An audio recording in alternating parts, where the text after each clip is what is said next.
Richard Allen was in court recently, and his appearance is drastically different.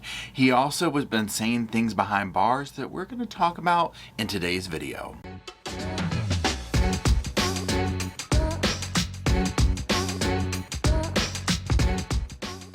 Hello Sofa Squad, and welcome back to the sofa, which is still sitting right there behind me. Also, as of recently, Mr. Roscoe has been strangely absent from the videos, and today's no different than that. He is not even in the room today. He's playing with his little visitors out there doing puppy things, and we're going to be talking about the Delphi case today. Now, many of you are probably familiar with this. This has gone on for years, and we finally had traction in it recently with the arrest of Richard Allen. Now, the victims in this case are Abby and Libby. They were just teenagers when their life was brutally stolen from them all too soon. And this was one of those cases, I'm not gonna lie y'all, this was in there with John Bonet, Madeleine McCann. I mean, like, what happened to them? I was pleasantly surprised when, we had traction in it. So what we're going to talk about specifically today is this recent court appearance of Richard Allen. Number one, literally just what it is, his appearance. I was like, oh, whoa, okay. Now, also, we're going to be talking about a couple of things with the defense trying to suppress the bullet evidence and a little bit about that. And we're also going to talk about basically his mental well-being, because that was like a center focus of, does he need to stay where he's at? So we're going to talk about that. And what we'll do first is we're going to just do literally like a little 60 second overview of the case for those who might not be familiar with this. And then in this video specifically, we're going to be reviewing some video clips as well as a couple of little news articles. So let's go ahead and get started.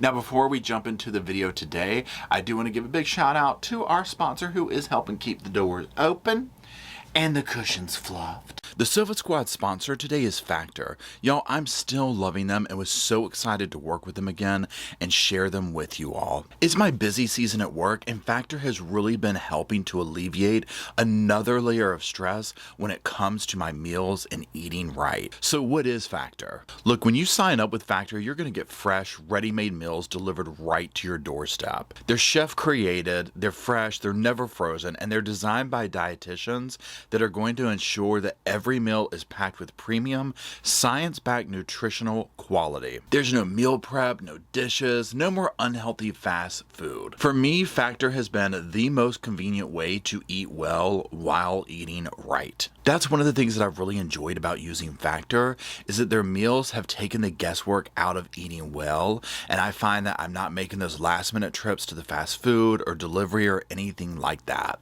And the fact that they arrive pre-prepared and are ready to eat in 2 minutes or less, y'all, that's faster than the fast food line and ordering in. Now, the meal plans offer variety with a rotating weekly menu of 27 plus meal options and 33 add-ons like smoothies, keto shakes, desserts, and more. Use my link or go to go.factor75.com and use code FACTOR SE43396 for 50% off your first box.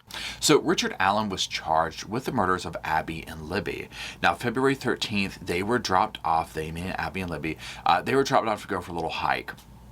And sadly, they were never seen again.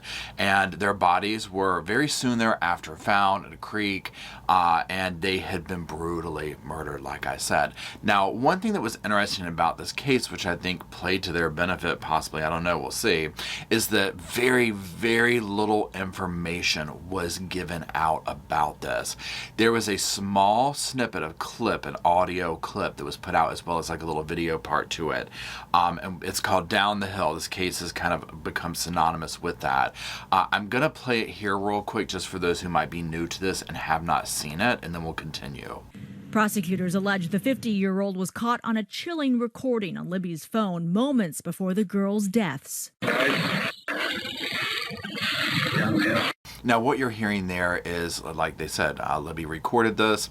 Thank God she did. I really, truly believe that the young ladies are talking from, their resting places to try and bring justice to their names. And again, this was really all we had. Now, apparently the cops, the investigators, they had a little bit more than this, but this is what they released to the public. They did also release some of the drawings that they do and whatnot of the people who, to me, they really don't look like Richard Allen, but that's here nor there at this point. So, that being said, this, brings us up to this. So, years go by, and very recently, Richard Allen, well, I say recently, recent being last couple of years, Richard Allen has been arrested and charged with the murders of Abby and Libby. Now, what was interesting about this is that he was living in plain sight. Like, he was working at the CVS as a farm tech. He was developing pictures. He even developed the pictures of the memorial, the funeral for the girls, and gave them to them for free to the parents.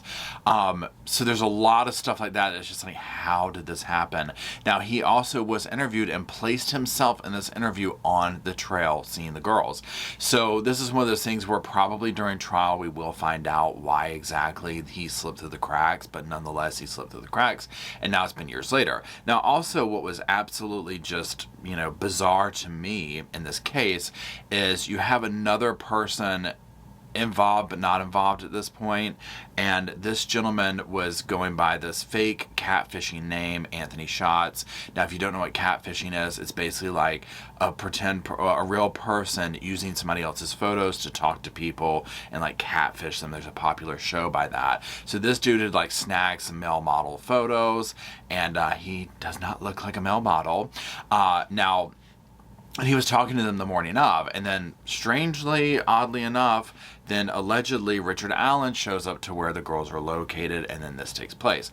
Now remember, even though Richard has been charged, he has not gone to the trial yet, so he has not been found guilty of these crimes yet. I just want to say that, so we can say that and cover our butts with that one. Now, the other dude, Klein, who was involved in it, who was doing the catfishing, he's been hit with like all sorts of child, bad images kind of a thing. Like lots of them. Like, this is not a good person, right?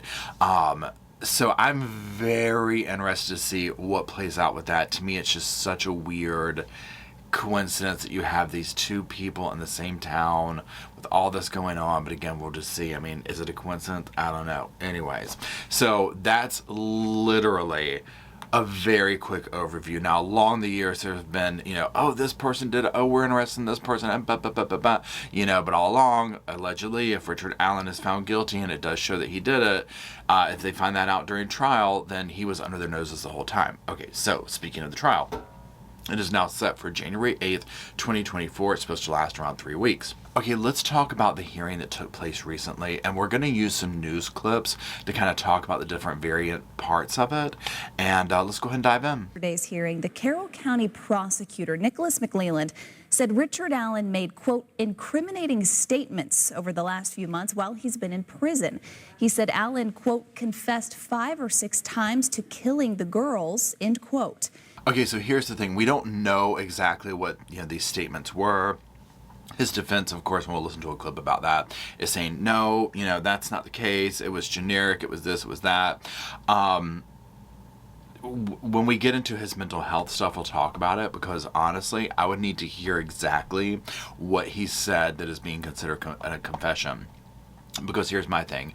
Say somebody is in a cell and they're kind of like, losing it or whatever. And they're like, I did it. Okay, I did it. And then a day later, they're like, I'm innocent. Why am I in here? You see what I'm saying? Versus in a sit down thing. Yes, look, y'all got me. I did it that day. I'm sorry to the families. You see what I'm going with that? I'm just trying to play like devil's advocate here with it.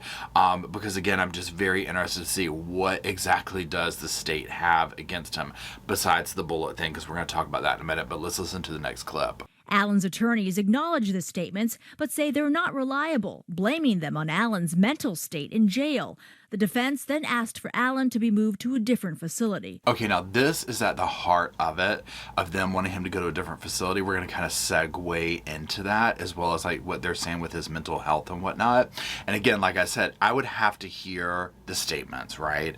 To hear it, to truly form an opinion, because I'm like, here's the thing. You saw the little picture, and I'll put some up here right now, of his look, right? I mean, whoa. We're talking, whoa. Drastically different.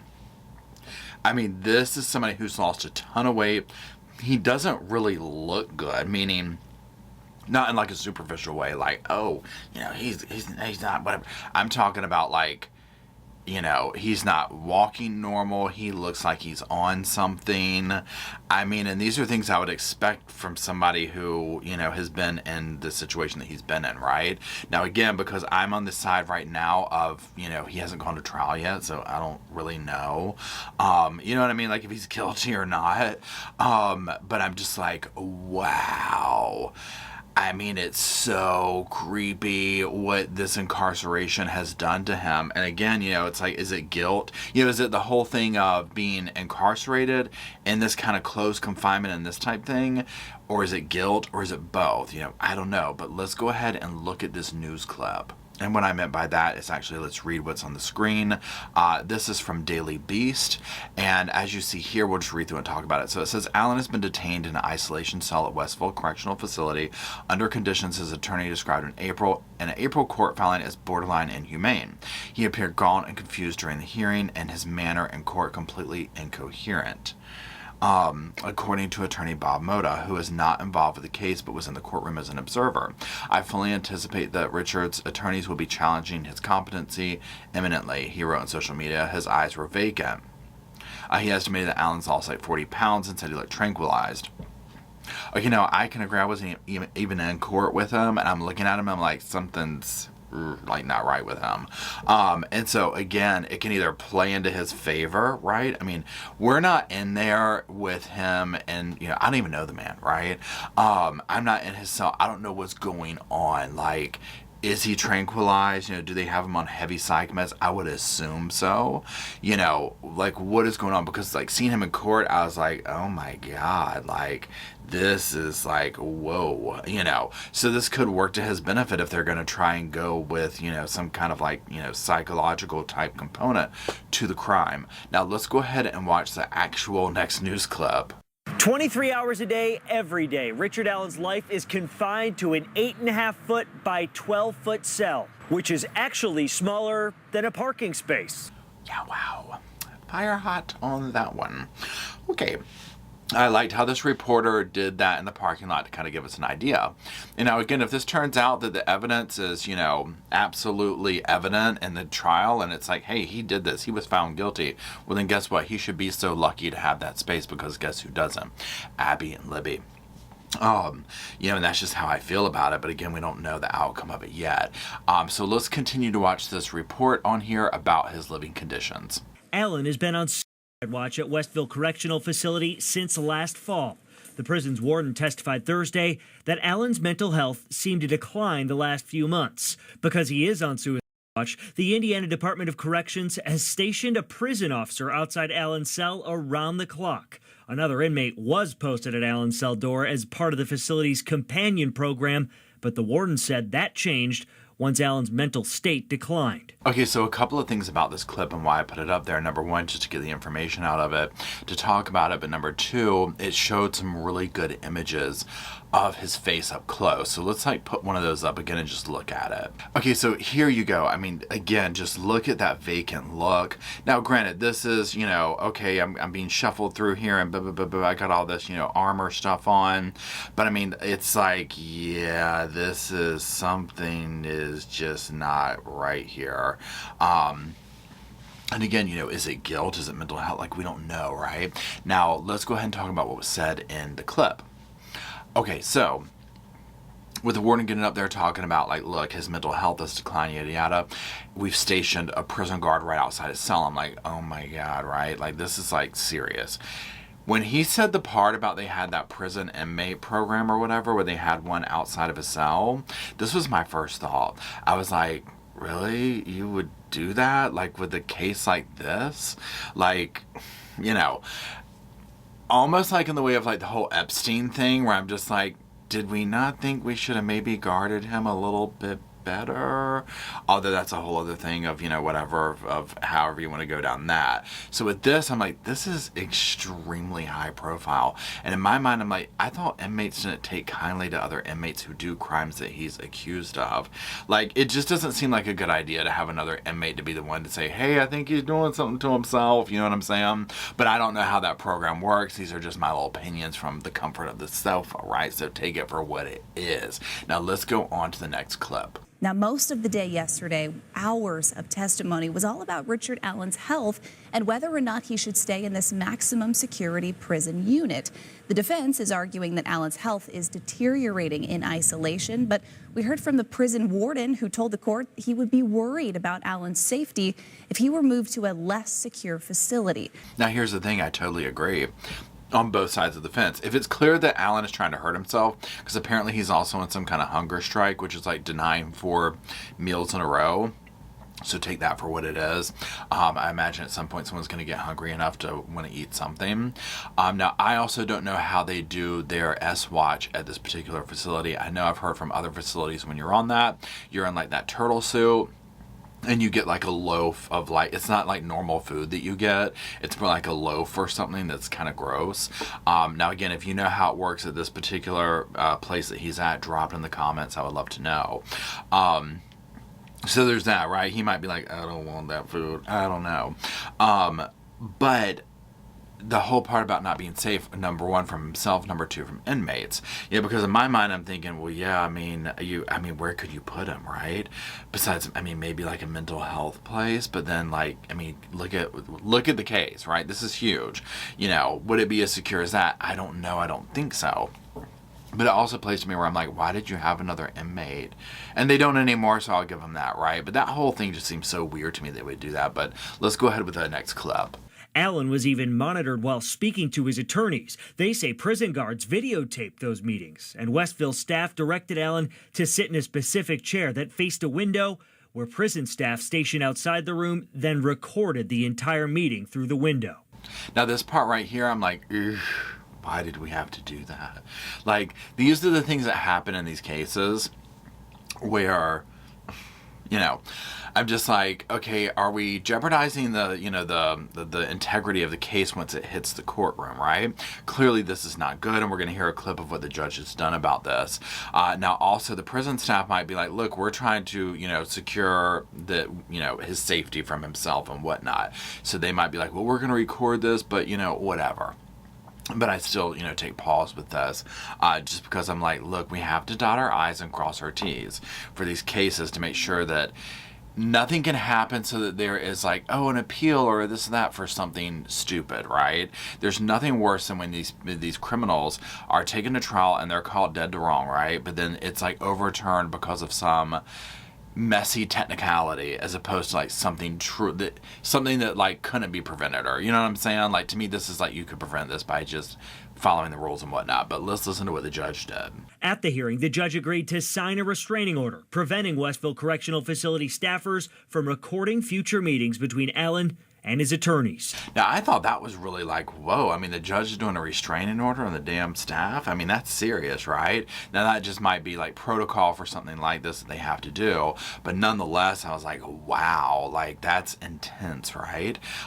So, again, I think there's going to be lots of little nuggets like this that come out in trial that will be, that will be interesting, because when you watch these from, like, say, a legal perspective, and, like, that component, or through that, you put that lens on for a moment, these are the things that I find interesting as well, is to say like, okay, well, how is this going to play out in court and whatnot on the road to justice? Now, let's look at a couple of little clips about the ballistics evidence. Now, what I've put up here is a screenshot. You'll see the highlighted part, and this is in relation to the bullet that was found. And so let's just read through this little highlighted part. The laboratory determined the unspent round located within 2 feet of victim 2's body had been cycled through Richard M. Allen's Sig Sauer Model P226.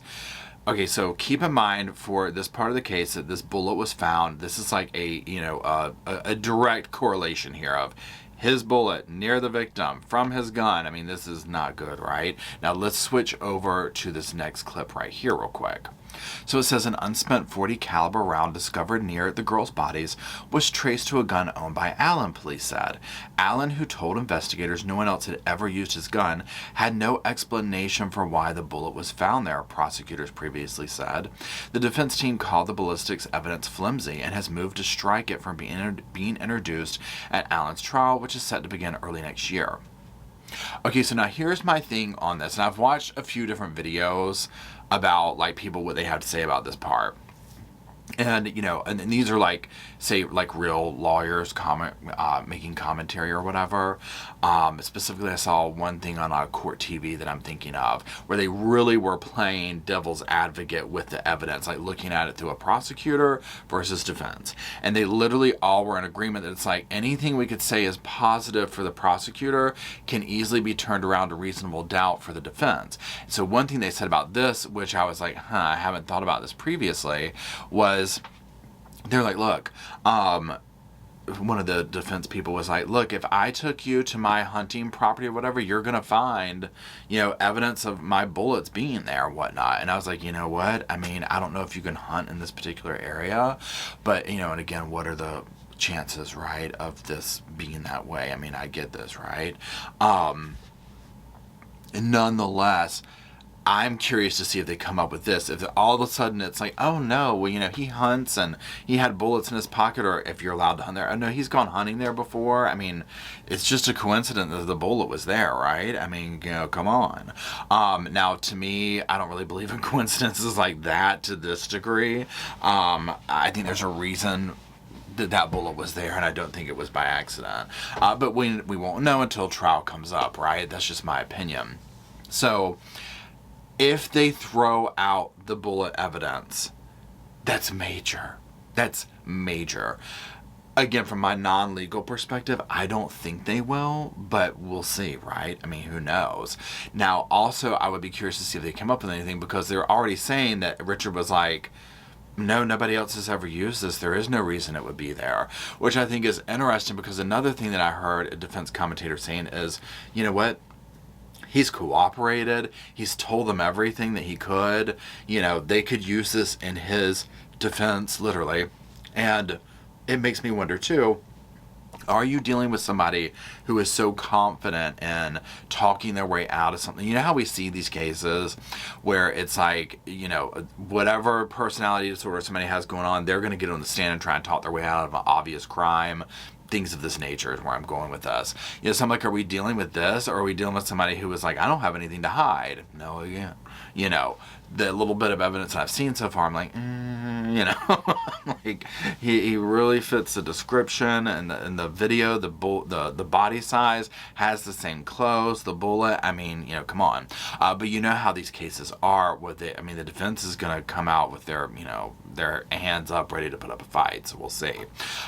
So rounding this out overall, first and foremost, I'm so thankful that there is, something is going on. There is movement in this case. Because just as much as I can play devil's advocate and be like, well, the defense could say this. Again, like I said, I'm like, the bullet was found right there with them. He fits this description. He has the clothes. He put himself there at the scene, hiding in plain sight. And after a while, I'm imagining that you would just be like, I got away with this. You know what I mean? Like, they're not going to catch me. This is taken off on the internet, and they're pointing fingers at everybody but me. And I've already talked to, the cops and everything, and done my due diligence with that. So on that aspect alone, I can see it going both ways, right? Now, again, this just depends on how, can he make it to trial, right? I mean, you saw him. I mean, trial's 7 months away, and I'm like, oh my God, like, he doesn't look good at all. I always hate to see someone be able to take the easy way out. Like, if it is proven that he did this, I would hate to see him do something to himself and take matters into his own hands, if that makes sense. But we'll see. We're going to stand by for the rulings that the judge brings forward. Again, do I think that he needs to be in some other facility? I mean, no, I would be fearful of other inmates getting to him and him getting to himself, right? This is high profile. I want to see him really under lock and key, and just like, somebody really truly keeping an eye on him to make sure that none of that stuff does happen. For everybody, for his sake, for everybody's sake, right? Until we can get this to trial. And again, like with the bullet evidence and stuff, I think we're going to see stuff like this all along the way, and we're going to learn more about this. This is one of those cases where, like I said in the beginning, because it was so hush-hush, when the evidence comes out about what, the prosecutors are saying took place exactly with the girls and down the hill, it's, you already know it's heartbreaking, right? But it's going to be jaw-dropping, I think, not in a good way. I'm so glad that the parents can feel like, here we go, because this was one that I honestly was like, somebody got away with this. Somebody got away with this. I was shocked when they brought this forward, that they had found somebody, and that the evidence they had of, like, I mean, come on, the bullet out there. I mean, really? You know what I'm saying? Like, that for me, and I'm not saying, oh, got him. I'm really trying to play devil's advocate here, but just that alone, before you even look at the other stuff, I'm like, yeah, that's not a good look. There's really no reason that bullet should be there. So that's huge. So again, I'm very, very interested to see what the judge does with that evidence, if he'll keep it or not. And I'm also very interested to hear what you think of everything so far. So drop your comments down in the comments section. Like I always say, I urge you to do your own research, come to your own conclusions, and talk about it down there. And again, we're going to be following this one. If the trial stays course for January, 7 months for us on the outside of not being in his situation, that will go by like that, right? And it's going to be here. And hopefully justice will be on the way for Abby and Libby. They deserve it, and their family and loved ones deserve it too. Now, if you are still watching, drop some sofas down there to try and lure Roscoe back to the old sofa squad. And until we gather around here to the comment section to Roscoe, if he'll ever come back, I'll see y'all soon.